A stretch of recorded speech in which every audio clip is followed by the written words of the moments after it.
All right, everybody, welcome to another edition of What's What VR. Today I have Angelique Bergeron and Jeannie Luckett from West Baton Rouge Parish Museum. How are things, guys? Great. Going well. Awesome.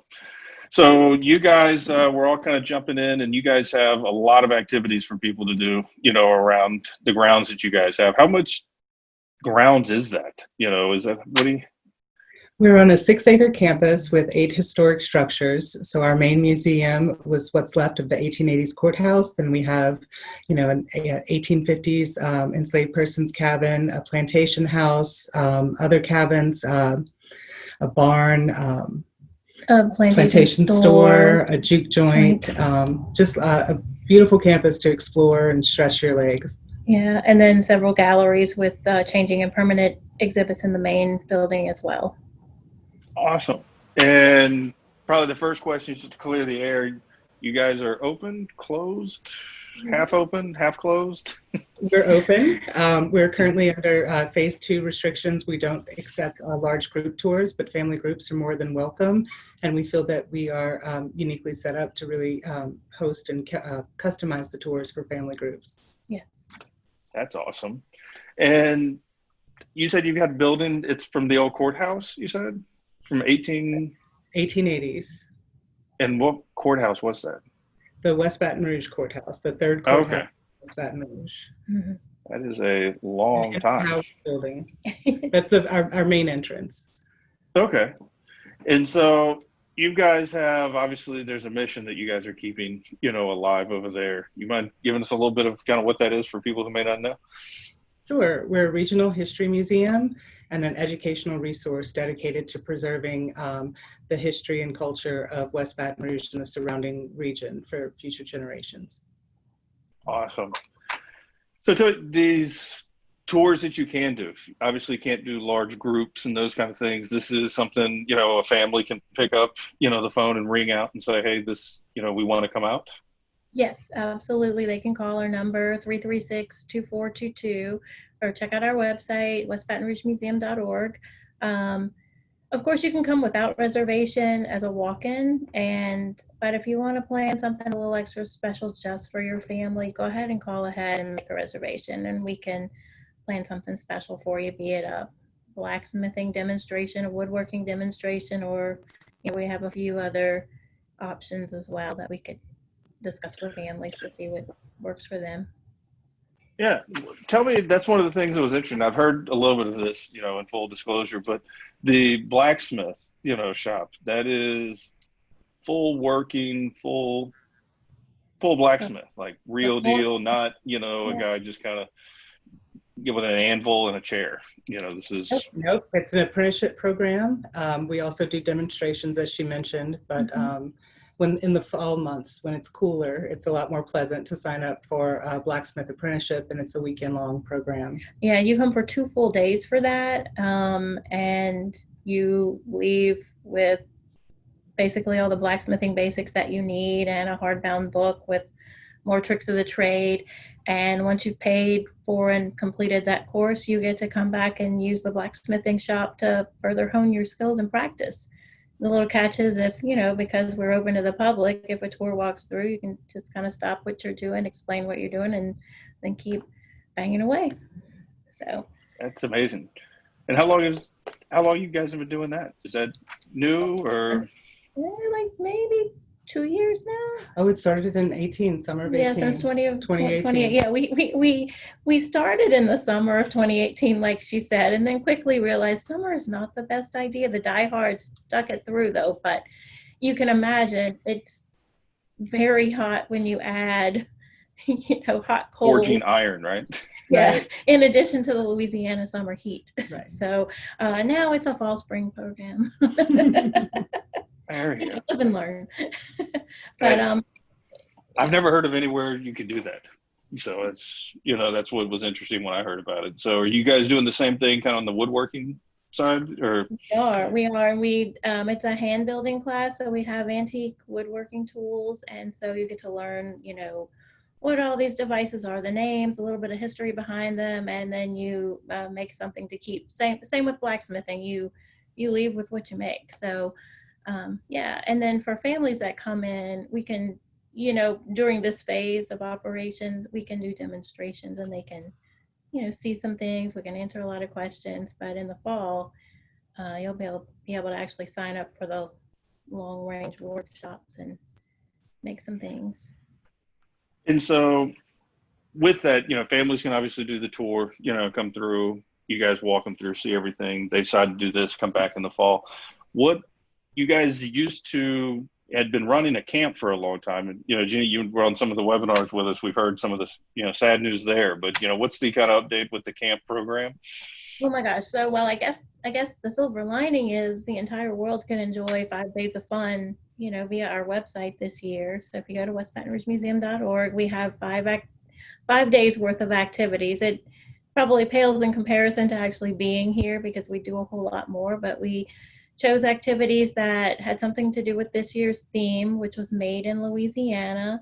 And we tried to carefully choose things that people could do from the comfort of their own homes, with things that they could easily find around their houses without going out during this time.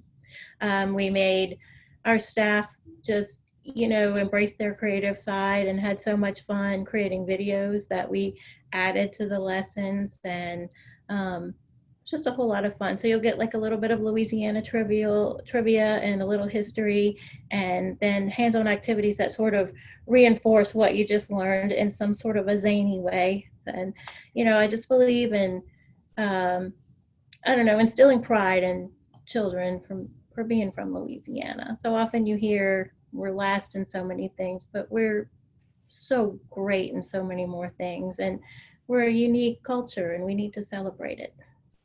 I would agree. A lot of people don't even realize these things are in our own backyard. Like you said, you've got 6 acres to come, people are complaining that there's nothing to do or they're bored. And there's an incredible, if I was telling somebody the other day, I might have even been on the show.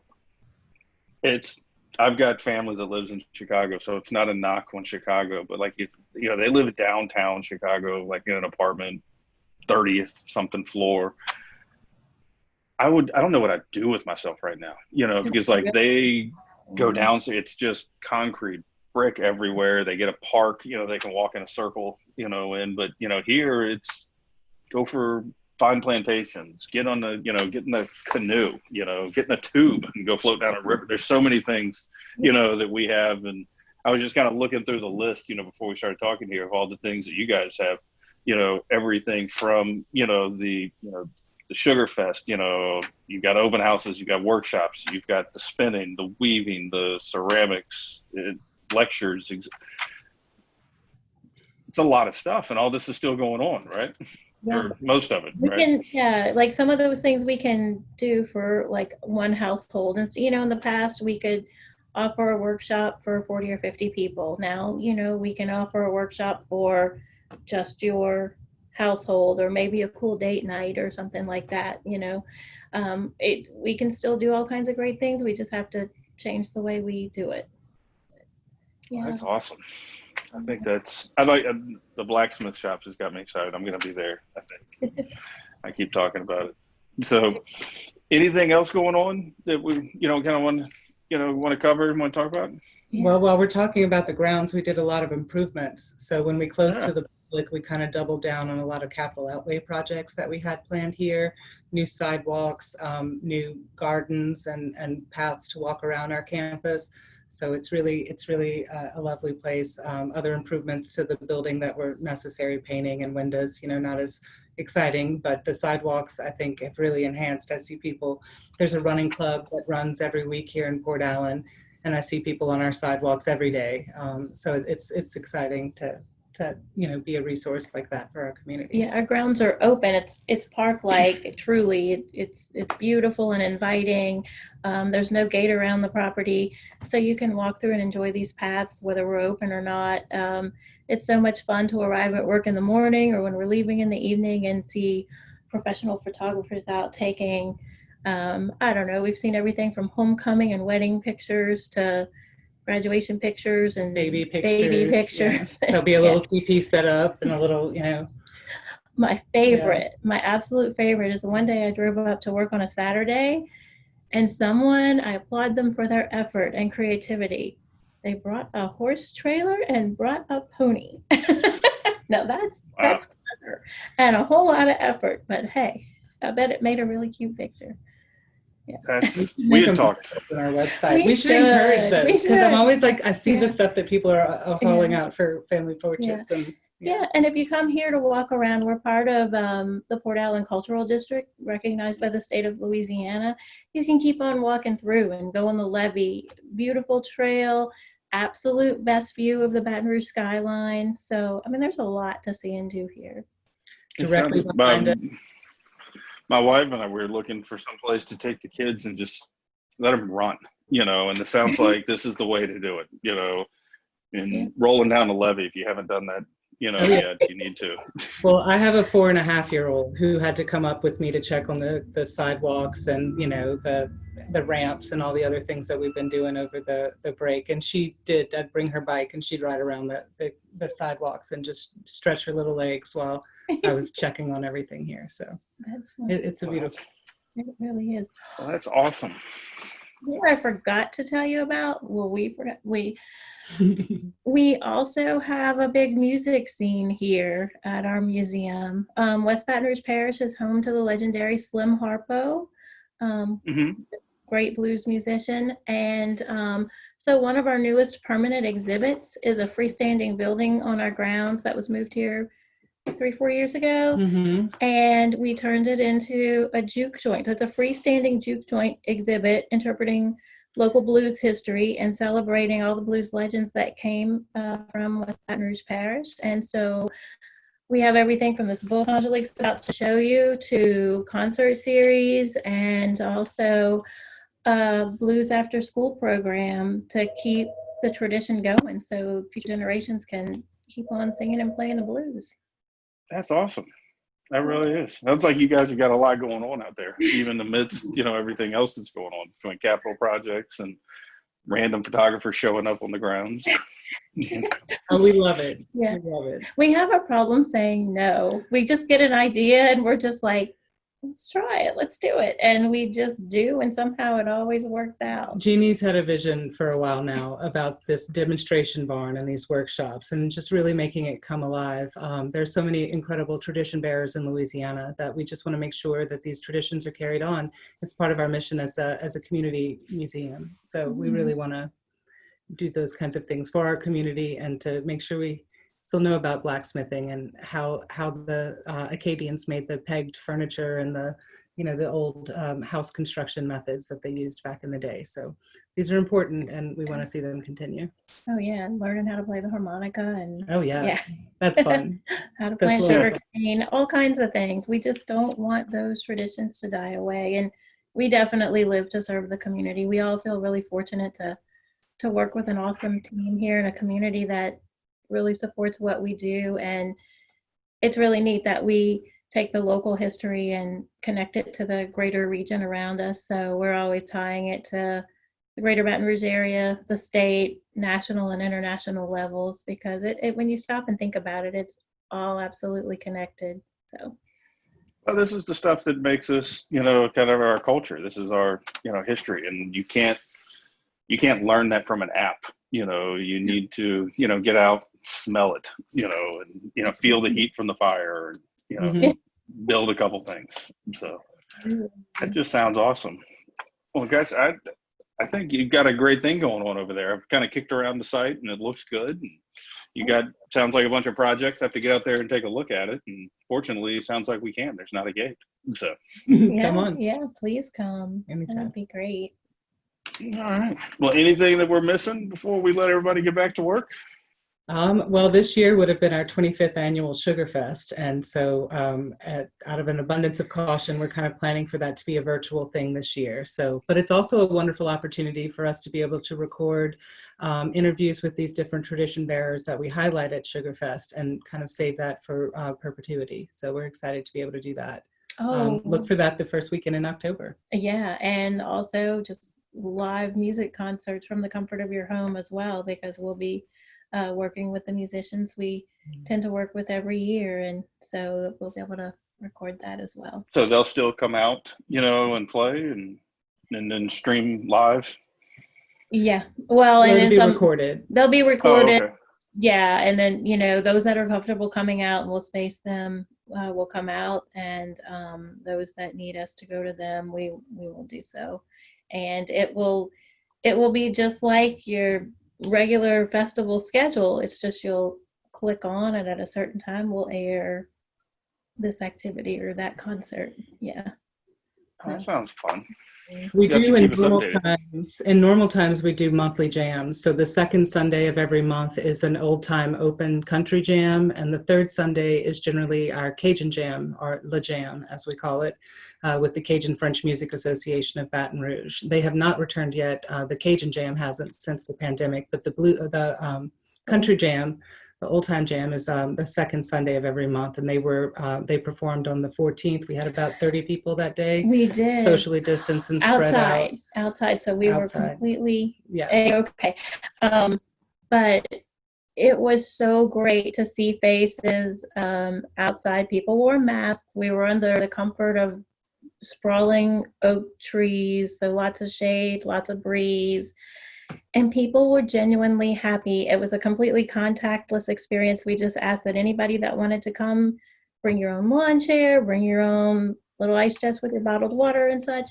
And the musicians brought their own chairs as well, and they were on a covered porch, spaced, and it was beautiful. I think everybody needed a little afternoon of live entertainment. It fed the musicians' souls for sure, and people just said we just had to get out, and it was a safe way to do something culturally enriching and get a little fresh air at the same time.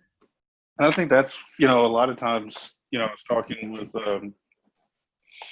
a guest on the show before, and they said, we've been given the gift of time, and I think that that's, so very true that, we go so fast and we move, that sometimes, especially, I'm a big technical guy. I like to keep up with all the stuff, but it's also good just to kind of get out and unplug, and let the kids roll down the levee, to go see something, to go touch it, to smell it, kind of really embrace that culture, because you don't get that reading a website, you don't get that reading a book.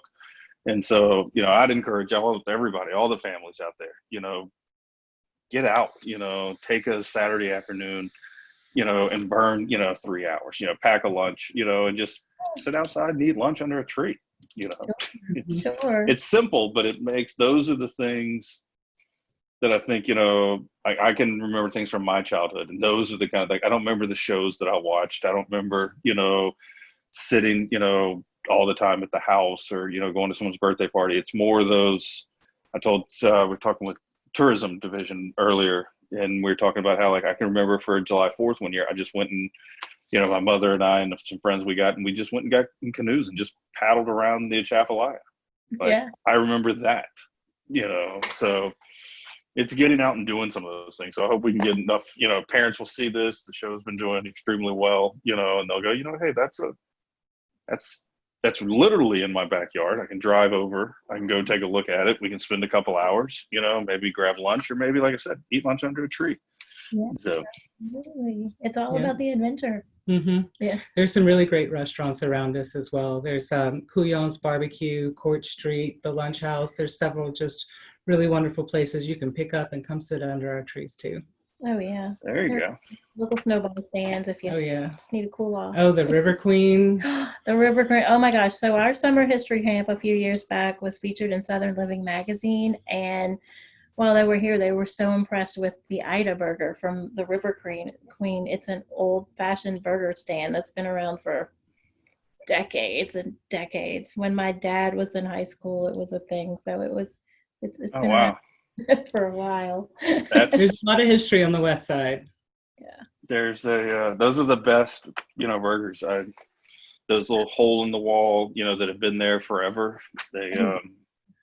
I fly airplanes, and they have a book. It's called the $100 Cheeseburger, and it's all these just little bitty places that you'd never know existed, but they have, a little diner that you can stop in, and they say by the time you get there, you spend $100 to get a cheeseburger. So. Hey, but that's great for the local economy. Yeah, it's getting out. So. Well, guys, I appreciate the time. I know everybody's got a lot going on, and sounds like you guys have got a lot going on over there, and we'd love to come out and take a look at it. I'm going to put it on my list for sure. So, Come on out. Thank you, all Brandon. right. I'll let y'all get back to your day. Ready? Take care. Thanks, you